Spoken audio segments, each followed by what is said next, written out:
नमस्कार मित्रों, आपका मेरे पीएच नेटवर्क में स्वागत है।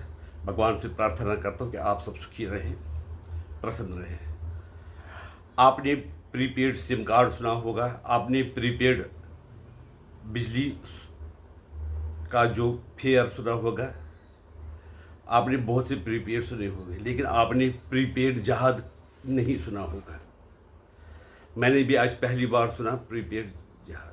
मैं एक यूट्यूब पे सुमित पीर जी, एक पॉलिटिकल कमेंटेटर है, उनका वीडियो देख रहा था।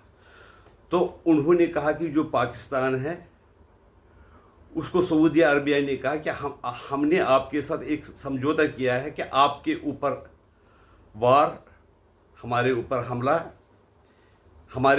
वो आपके ऊपर हमला है, लेकिन ईरान हमें मार रहा है, ऐसी बुरी हालत कर दी, लेकिन तुम हमारी सहायता नहीं कर रहे हो। तुम ये कहते हो कि हमें खुमनई की मरने पर दुख है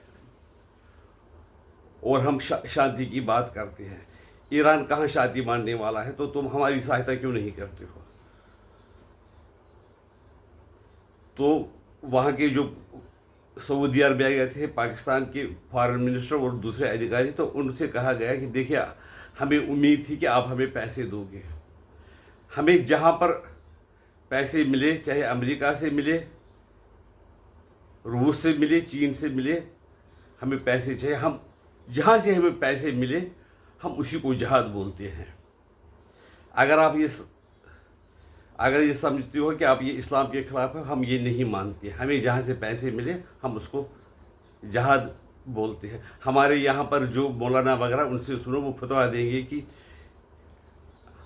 अगर वो कहेंगे कि अमेरिका के समर्थन में बोलना है, उनको अपनी धरती इस्तेमाल करना है। जो इस्लाम के लिए लड़ रहे थे तालिबान, उनको ख़त्म करने के लिए पाकिस्तान ने अपनी ज़मीन दे दी। ये सुनकर सऊदी अरबिया बड़े आश्चर्य में पड़ गए कि यार, ये जो इनके लिए जो कुरान में लिखा है जहाद का मतलब, जहाद की मीनिंग, ये तो उसके उल्टा ही करते हैं। यानी कि जो उनको पैसा दे उसी को वो जहाद में समझते हैं।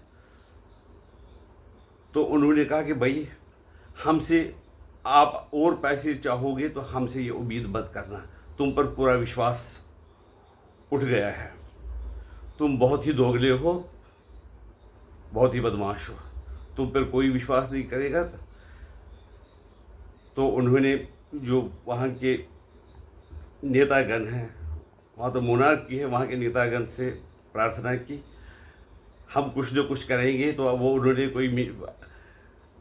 कहा जी, हम शांति पीस करवाई। ट्रम्प भी चाहता है इनडायरेक्टली, मेरे ख्याल में उसको ये जो लग रहा था कि हम मादुर की तरह ईरान को कुछ दिनों में ही ख़त्म करेंगे, लेकिन ईरान लड़ रहा है, इसलिए ये समझा जा रहा है कि अमेरिका शायद पीस चाहता है। क्योंकि वैसे उनके जो डोनाल्ड ट्रंप के स्टेटमेंट, वो कभी कहता है कि हम जीत गए, कभी कहते हैं कि हमें और टाइम लगेगा, कभी कहते हैं कि हमें शांति चाहिए, वो भी हमारे शर्तों पर। इस तरह से ही अमेरिका से ही जहाद के लिए पैसे लेकर 15 पॉइंट की जो पर्ची पाकिस्तान ने ईरान को चिपका दी, उनको थमा दी। तो ईरान ने भी 5 या 6 पॉइंट्स की पर्ची ये अमेरिका को थमा दी, जिसमें ये कहा गया कि जो अगर सीज़ फायर होगा, अगर ये जंग की समाप्ति होगी, तो हमारी शर्तों पर होगा, आपकी शर्तों पर नहीं हो सकता है। ऐसा सुनने में आया है कि अगर अमेरिका ईरान पर ग्राउंड हमला, यानी boots on the ground, if there will be boots on the ground, ये पाकिस्तान के ज़रिए ही किया गया है। और दूसरा एक एरिया है जो समुद्र से मिलता हुआ है, वो है कुर्दू का एरिया। कुर्दू को हथियार दिए, उनके पीछे पीछे लगाए गए। ये बात ईरान वालों को समझ में आ गई है। तो ये करने लगे, उनको पता चला कि ये जो आदमी है, जो जहाद वहाद की बात करती है, इस्लाम की बात करते हैं, उम्मत की बात करते हैं, ये सब पैसे के पीछे है। वो भी लोगों के लिए उनको पैसा नहीं चाहिए, उनको चाहिए पैसा फौजी जनरलों के लिए, अपने लिए, बाहर प्रॉपर्टी खरीदने के लिए। तो ईरान ने कहा कि तुम प्रॉपर्टी खरीदने के लिए, पैसा कमाने के लिए हमारे साथ धोखा कर सकते हो, और आप दुबई में प्रॉपर्टी खरीदोगे, सऊदी में खरीदोगे, हम वहाँ पर भी तुम्हारा हमला करेंगे, तुम्हें जो नापाक पैसे कमाए उन तुम्हें वो छोड़ेंगे नहीं है। दूसरी बात यह है कि प्रीपेड जहाज की बात तो सुनी आपने। दूसरे कई हमारे टीवी चैनल ये कह रहे हैं कि जी अमेरिका का इतना नुकसान हो रहा, उनके इंटरसेप्टर मिसाइल ख़त्म हो गए, उनके टॉमहॉक मिसाइल जिनकी कीमत बहुत महंगी होती है, ईरान वाले छोटे ड्रोन जो कुछ $1,00,000 के जो ड्रोन होते हैं वो फेंकते हैं, और अमेरिका को बहुत ही नुकसान हो रहा है। तो अमेरिका का कोई नुकसान नहीं हो रहा है।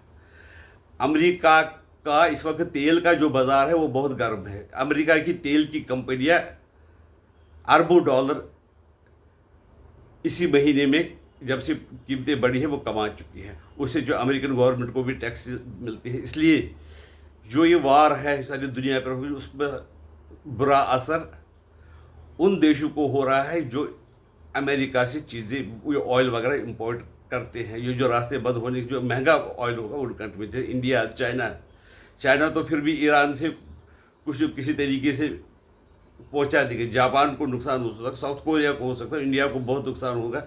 ये जो कमाई अमेरिका की हो रही है ज़्यादा ऑयल की कीमतें बढ़ने से, वो हम देशों से ही वो निकालेंगे। दूसरा फ़ायदा उससे रशिया को हो रहा है कि रशिया को ख़त्म करने के लिए अमेरिका ने क्या नहीं किया। अमेरिका ने बहुत कोशिश की कि रशिया को ख़त्म किया। उसको यूक्रेन को कहा कि तुम्हें नाटो में ले जाएंगे ताकि हमारे रशिया के दरवाजे पे फौजी रहे, नाटो की फौजी हो गई। लेकिन यूएस से वो रशिया भी ख़त्म नहीं होगा, वो भी तेल के कारण ही नहीं हो उस पर कुछ कर सके। अब अमेरिका का जंग करने से होता है कि उसके डॉलर भी, जब रेट्स वगैरह बढ़ती है तो डॉलर भी मजबूत हो जाता है। शायद आज $1 की कीमत 95 इंडियन रुपीज़ है। इसलिए डॉलर भी मजबूत होने से भी अमेरिका को उस और ज़्यादा फ़ायदा होता है। जो नुकसान होता है वो हम जैसे देशों का होता है, अफ्रीकन कंट्रीज़ का होता है। अब स्ट्रेट ऑफ हॉर्मुज़ बंद करने के लिए हमारे लिए बहुत जो तेल के जो सऊदी अरब से, कतर से गैस वगैरह हम ले आते हैं वो महंगा हो गया, वो ला ही नहीं सकते, वो बंद हो गया। तो हमें दूसरे सोर्स, अर्जेंटीना जो दूर है, अमेरिका से, रशिया से लेना पड़ता है ऑयल, जो कि कम से कम $110 की बैरल के हिसाब से हमें मिलता है, जो हमें पहले $50 से मिलता है। अब देखिए हमारी इकॉनमी की क्या हालत है। और ये जंग ऐसी है, अगर ये ज़्यादा बढ़ गई है, ईरान पाकिस्तान पर भी हमला कर सकता है और पाकिस्तान का बहुत नुकसान होने वाला है। शायद अगर हो सकता है कि इस चक्कर में, दोगलेपन में, अमेरिका भी पाकिस्तान पर हमला करेगा। आपने सुना है अब्दुल बासित का बयान, उन्होंने कहा था कि अगर अमेरिका हम पे हमला करेगा तो हम हिंदुस्तान में मुंबई और दिल्ली पे हमला करेंगे। ये कट्टरपंथी लोग ऐसे ही होते हैं। जहाँ पर वो जिसने उनको मारा है वो उसका बदला नहीं लेते, वो जो राह चलते लोगों को पत्थर मारते हैं। जैसे कि ईरान क्या कर रहा है कि स्ट्रेट ऑफ हॉर्मुज़ बंद की, और हूथियों को भड़का रहे हैं कि वहाँ तुम जो दूसरा रास्ता है वो भी ब्लॉक कर लो, और जो हमारे लिए जो एक्सपोर्ट है वो इससे भी महंगा हो गया। हमें बहुत दूर पैसे लगेंगे, बहुत ही ज़्यादा खर्च आएगा हमें। हमारे लिए जो इंपोर्ट भी बड़े दूर हो गए और एक्सपोर्ट भी हमें उसमें जो फ़ायदा कम रहेगा। और ये बात देखिए कि ईरान का जंग है अमेरिका और इजराइल से। ये ऐसे लोग हैं जो मुल्लाओं की सरकार होती है, वो किसी को भी नुकसान पहुंचा सकते हैं। बेशक अमेरिका के साथ जंग है, और पाकिस्तान को अगर अमेरिका नुकसान पहुंचाए, ईरान नुकसान पहुंचाए, वो कहते हैं हम दिल्ली और मुंबई पे हमला करेंगे। और एक दिन आसिम मुनीर ने यह भी कहा था कि हम आधी दुनिया समाप्त करेंगे। इसलिए ये दुनिया का फ़र्ज़ है ऐसी सोच वाले लोगों को मजबूत होने से पहले ही कुचल देना चाहिए। अगर इस बार कुछ लोग कामयाब होते हैं ईरान की जो कट्टरपंथी सरकार को हटाने में, वो बेहतर। बेशक हमारे ऊपर कॉस्ट ऑफ लिविंग बढ़ जाएगी, हमारे लिए महंगाई बढ़ेगी, हमारी जो ग्रोथ रेट शायद वो 3% तक रहेगी।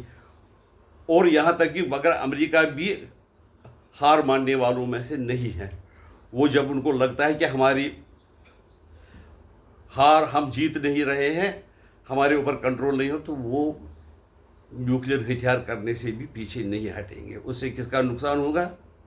ईरान तो तबाही हो जाएगा, पाकिस्तान का नुकसान होगा, हमारा भी नुकसान हो सकता है कि पूरे एक तो वो जो ह्यूमन राइट्स की बात करते हैं, तो एक तो वो लोगों पर, बच्चों पर मिसाइल दागते हैं, और दूसरे जो कहते हैं कि पर्यावरण को ठीक रखना है, वो पर्यावरण की क्या हालत होगी उसके लिए उनकी कोई चिंता नहीं। वो कहते हैं वो नेक्स्ट जनरेशन देखेगी, क्योंकि वह हज़ारों किलोमीटर ईरान और जो हमारा एशियन कॉन्टिनेंट है वो दूर है अमेरिका से, इसलिए उनको यहाँ पर क्या होगा उससे फिर ज़्यादा दुनिया को क्या असर होगा उसकी उनको चिंता नहीं है। लेकिन किसी न किसी तरीके से वो हमारे जो हम जैसे प्रगतिशील देशों को दबाना चाहते हैं, कभी पर्यावरण के नाम पर, कभी क्लीन एनर्जी के नाम पर, कभी यूक्रेन रशिया के नाम पर, कभी अब और किसी बहाने। कुल मिलाकर ये अपनी डोमिनेंस